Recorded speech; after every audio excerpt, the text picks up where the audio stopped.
stabbing spree. Let's listen in. Talking about, and we're going to start with the Honorable Mayor Eric Adams. Thank you so much. And I just really want to thank the men and women of the New York City Police Department. We have continued to make New York City the safest big city in America. 2023 showed that we had a substantial decrease in homicides and shootings in 5 of the major 7 crime categories.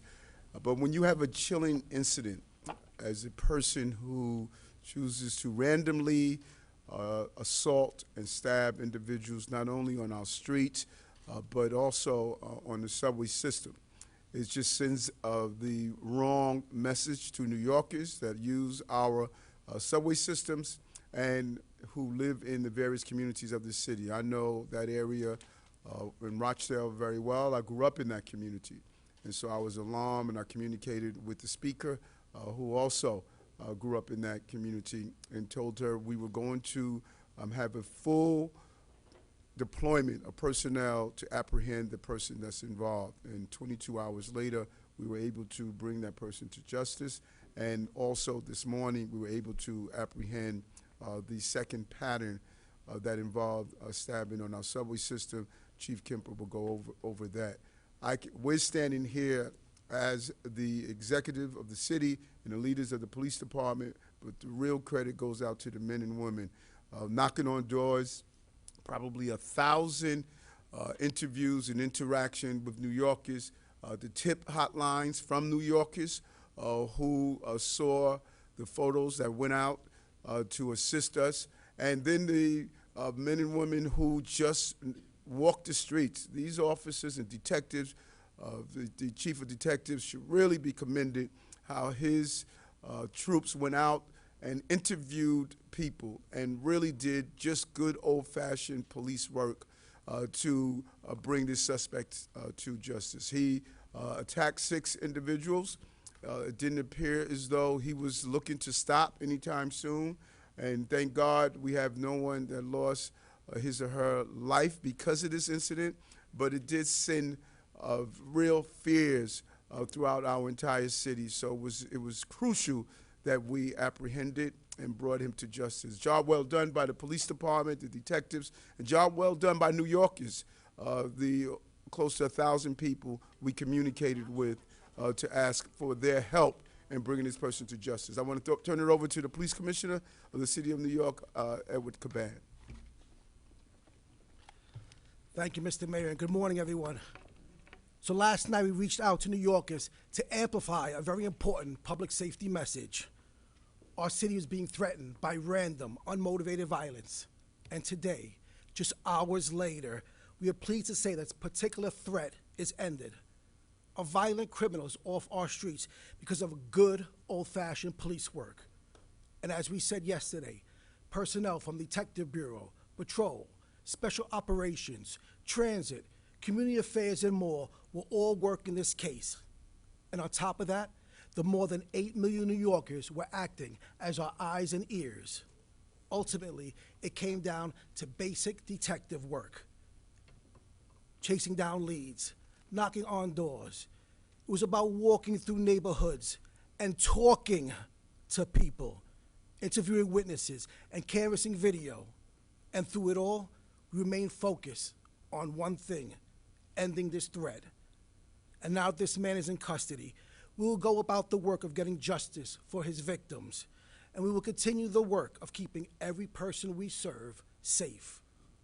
I also want to commend the men and women of the NYPD who did their job so well in this case. Every day they prove to the world that they're the very best at what they do. And I want to thank you, the public, for working with us so closely during this investigation. New Yorkers came together. We all did our part. And today, because of that, our city is safer.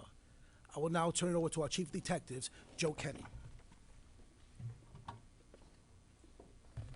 Thank you, Commissioner. So I'm basically going to briefly discuss the apprehension of this individual. So the Detective Bureau had an immediate response to these incidents. We utilized all assets available. For the incidents that occurred in Queens, we used the 103 and 113 squad, the Queens South Homicide Squad, 2 detectives from every squad assigned to Queens South: the Queens South Video Collection Team, the Gun Violence Suppression Division, and the Queens Transit Crime Squad. For the Brooklyn incident, we utilized the 8-3 and 9-0 detective squads, the Brooklyn North Homicide Squad, the Brooklyn Transit Crime Squad, the Brooklyn North Video Collection Squad, and the Crime Stopper Tip Team. These detectives were tasked for one thing and one thing only: to go door to door, store to store, interviewing people and interacting with the public. In an attempt to locate witnesses and find sources of video to identify this subject, they distributed wanted posters to every member of the community they interacted with. Locations that were visited included the Rochdale Village apartment complex, the Baisley housing development, all residences located near the vicinity of the crime, all commercial locations located in the vicinity of the crime, including the Guy Brewer corridor and the businesses located on Broadway in Brooklyn. All shelters and temporary housing facilities were visited, and transit hubs located at Sufton and Archer, Parsons and Archer, and Broadway Junction were also visited by our detectives. These efforts were rewarded. At approximately 4 p.m. yesterday afternoon, a community member allowed detectives access to their video system. Detectives were able to view a male fitting the description provided by several victims entering and exiting 133-19160 Street. Surveillance was immediately set up at this location, and detectives were able to locate a subject when he returned home. The male was wearing the same clothing and sneakers from the stabbing incidents. He was also carrying the same backpack, and he was also wearing that distinctive lanyard around his neck. He is identified as Jermaine Rigor, male, 27 years old, with a date of birth of 12/21/1996. He resides at 133-19-160 Street. He has no prior arrest history. He is currently charged with the four incidents that occurred in Queens. We are still working on the incident that occurred in Brooklyn. His charges in Queens include attempted murder, felony assault, and criminal possession of a weapon. Chief Kemper now will speak about the additional incidents that occurred in Midtown North and in the Bronx.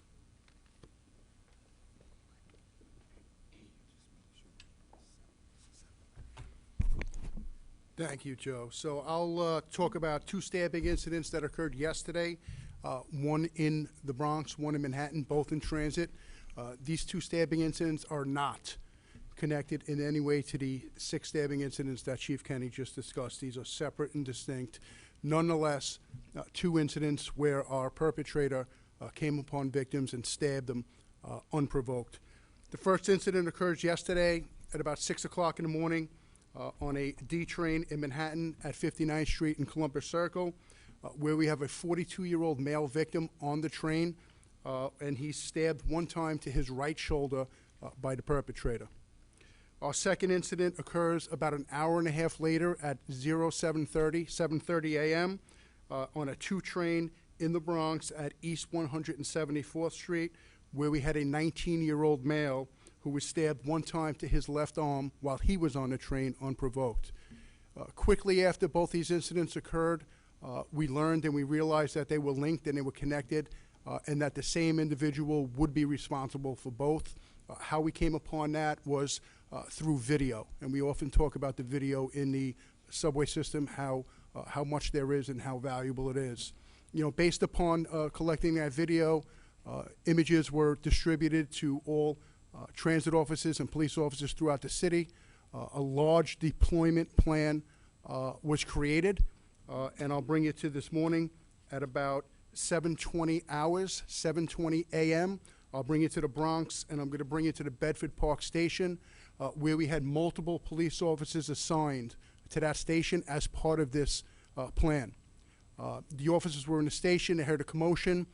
They went to the commotion, which was on a southbound platform, and as they were approaching the platform, they saw a male run away from them. It turns out they chased this male through the station, successfully apprehended him, put him in custody, and it's the individual responsible for the 2 stabbings yesterday. He's wearing the same clothing, and it should be known that he was in possession of 2 knives when these officers chased him and apprehended him. This individual is a 27-year-old male. He's a Queens resident. Again, he's in custody right now. This individual has multiple prior arrests. He's well known to us. His arrest history includes 5 arrests just in the last 12 months alone, ranging charges from assault to sex crimes. He is in custody, and charges are pending. Thank you. All right, so we'll take questions on both incidents. Miles. He was charged with 3 counts of attempted murder, but there were 4 incidents. Can you talk about that? And has he been linked to Brooklyn as of yet? So right now, he's being charged with attempted murder in the incidents that occurred on January 16th and the 2 incidents that occurred yesterday in the 113 precinct. As of right now, he's only being charged with assault on the 4th incident that occurred yesterday, but still working with the Queens District Attorney's Office. That could change. He is definitely linked to the incident that occurred on the J train yesterday. Great video canvas produces him walking through the turnstile, wearing the same clothing, wearing the same backpack, and that distinctive lanyard that was hanging around his neck. So we're going to eventually have probable cause on that incident. He will be arrested for that incident later on. We're working with the Kings County District Attorney on that one. And he got off at Flushing, I guess, because he works, right there at the hospital. Can you talk anything about his hospital background? Or The lanyard itself is basically was holding identification card that shows that he's an employee of Woodhull Hospital. We're going to go to John Doyle. Hold on one second, Colin. Doc, you want to just come up and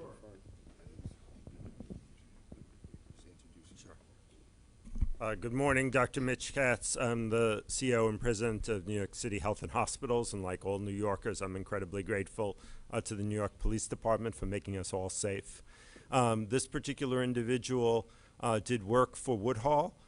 He completed a background check, and as you heard from the police chief, he had no priors, so even though we do fingerprinting, his record was clear. He passed the background check. He has only worked for us since mid-November. He never worked independently at Woodhull. He was still 100% being observed as part of his orientation. His job was greeting patients as they came in and directing them to the appropriate place. He, of course, now we have a zero tolerance for any violence at our facilities. He's on administrative leave, and as the rest of the legal system process continues, he will undoubtedly, when found guilty, be removed, but he will never return to Woodhull again. did he go to Woodhull yesterday? I do not know if he was at work yesterday. All right, we're going to go over to John Doyle, CBS. This question is for Mayor Adams. Mayor Adams, you would mention that the NYPD and the Dragnet communicated with 1,000 people, members of the public, during the manhunt for the suspect. How would the How Many Stops Act affect this manhunt in that case, if the proposed How Many Stops Act? Well, when you look at a case like this, you have New Yorkers participate. As you heard, we were able to get camera footage by knocking on doors, interacting with over 1,000 people. The numbers, and they just are using a hypothetical, it will have a major impact on the time that is spent in use. If you do the math on, the number of, this is probably accumulation of 2 days of work. And if we're going to look at this, if the bill was to go into law, it could have a major impact on the ability of officers swiftly bringing someone to justice. Those 48 hours roughly, 49 hours roughly of doing paperwork could impact in the immediate and the quick response. When you're taking a dangerous suspect off the street, every second matters. Every second matters. And that is why I think the intentions of making sure we properly have transparency is getting in the way in the operational aspect of that. And I think this case sort of personifies why we have a great deal of concern, because I don't want officers to spend a substantial amount of time filling out paperwork when I need them to do police work and swiftly bring someone for justice. So this could, really impact investigations of this nature. And these are the types of investigations that we talk about that I think people don't realize. What these detectives had to do, they had to knock on a great deal of doors. They spoke to a great number of people. And New Yorkers want that cooperation and that interaction. And I think that we need to really think about this as we move forward dealing with this bill, the Bill Intro 586. And John, just in addition to that, we did have a member of Community Board 12, Reverend Thorpe, will just speak real quickly about her opinion on that issue. Good afternoon, everyone. Good afternoon. And good afternoon, Mr. Mayor and everyone else that's here. I know that what I'm going to say may not be popular, but it's a reality. I'm a retired New York City police officer, and so what looks good on paper doesn't necessarily register in the street. For the work that was done yesterday in capturing that gentleman, and South Jamaica is grateful to the officers, the detectives, to the inspector, and to the precincts which are under my community board, the 103 and the 113. To have to take names and addresses of every single person that you speak to on the street, even just on a regular, normal basis, is not realistic. If you are stopping someone because there's a whole police thing going on, and so you're checking them for whatever reason, there's a suspicion, that's one thing. But for general conversation, no. That's taking up too much time. That's impeding the officers for the rest of the day to do paperwork. We don't want them tied up in paperwork. We want to see them visibly in the streets, on their posts, and in the community. And they should be able to interact and have conversations with community personnel, with community, without then going into, I need your name, I need your address, I need your... That type of information would then, and could open up frustration. Because now the community, not understanding this bill, will turn around, why do you need my name? Why do you need my address? And that will cause strife. And now you have an officer that's going to be stressed out because he's been told, or she's been told, you must have this information or else. So let's not put them in that position. Let's not cause that type of strife. Let's just work with what we already have and make sure that that's done correctly. Thank you. Juliet Papa, 1010 wins. Good afternoon. Could you tell me whether this person had any mental health history issues, on and off meds? And also, did he live in a private home or was that an apartment building? So he lived in a private home with some roommates. He's a new resident to Queens. He formerly lived out in Suffolk County in Wheatley Heights. Obviously through our computer work here in New York City, and naturally we reached out to Suffolk County Police Department as well. We've had no indication at all that he's had any kind of mental difficulties. All right, we're going to go over to Mark Morales, CNN. How you doing? Anything on motive? Has he said anything as to why he wanted to do this? No, he didn't indicate any reason for the attack. He's provided no motive. And based on our investigation, it just seems the only incident that was provoked was the incident on the bus where there was an argument and a dispute over a seat on the bus. The other 5 incidents, including the one in Brooklyn, were random. The one in the 90 precinct in Williamsburg, we have witnesses stating he was pacing the train car prior. He stood over the victim, and as the train doors opened up on Flushing Avenue, he plunged a knife into his victim's chest and simply just walked off the train. No, not at this time. All right, we got Nicole Johnson, Pix 11. Just wanted to follow up on the motive. Any indication he targeted specific victims? If you look at his victims, they range between members of the African American community, members of the Hispanic community. He's got males and females, and the ages are a wide range. So we don't think he was targeting any one group specifically. Once again, random attacks. All right, we got time for 1 or 2 more. Tom Tracy from the Daily News. Yeah, very quickly, the weapon was recovered. Can you talk a little bit about it? Was it a hunting knife?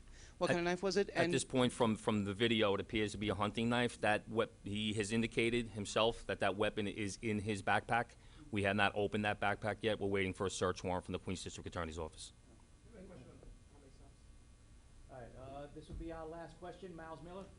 One more thing about so Adrian Adams, before the end of last session, said, we put forth this bill, it went to NYPD Intergov, it went to NYPD Legal, and she says the legal department is who made how many stops, more difficult in terms of reporting. Can you just talk about that? That legal is the reason, NYPD Legal is the reason why this is more arduous. No, and this is so important because I think the intentions were one thing, but the application is another. And as the Reverend stated, although officers don't need to name, address, telephone number, and that, what the officers do have to do, they have to guess the ethnicity and others, and they have to write down the reason for the stop. What the council did not understand is the definition of a level 1 is codified in a court ruling. We can't modify what a level 1 is. Any action we take to deliver service or that form of investigation requires that. So what they thought was possible is to modify the definition of a level 1, and we can't. So the New York City Police Department cannot say this is what a level 1 is going to do. That's codified in a court ruling. And based on that, all of the stops that these detectives took place, on knocking on doors, conducting an investigation, they all falls under the category of a level 1. And I believe there was a misunderstanding on exactly could we modify level 1. The council can't modify level 1, and we cannot modify level 1. That is defined by the by the ruling. And there was so much energy put in of explaining and showing the description of this is what a level 1 is.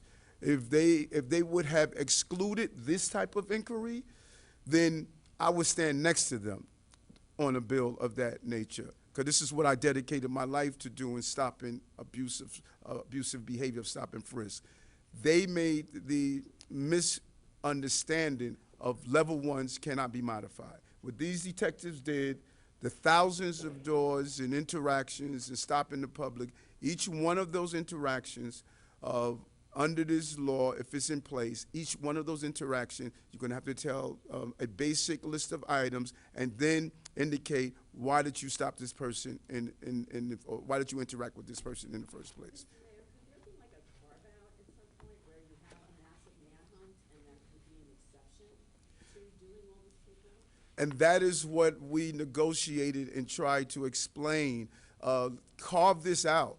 If we're looking for a missing person, if someone stops and say, my daughter is missing, that should not fall under this. If I show 100 people this young girl that's missing, each one of those individuals I stop, before I move on, I must gather their information. That's taking seconds and minutes and hours away from finding. And so in the hypothetical, if this was in place, then each time these detectives interview someone or ask, do you know the suspect, they will have to document who this person is, and that's an accumulation of the amount of minutes that's going to take. We're talking about 49 hours, 2 days of actual footwork turned into paperwork. And that takes time off of apprehending a person who's out there assaulting New Yorkers. All right, thank you, everyone. Thank you for your time and attention. Thank you. Yep, we're going to do a picture with the 113 squad. We got to hold this. I want the cameras. Just hold the picture.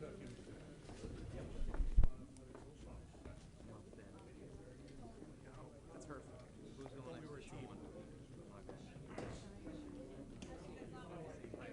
After we might have to slide somewhere over there. I thought we were a team. This has been breaking news.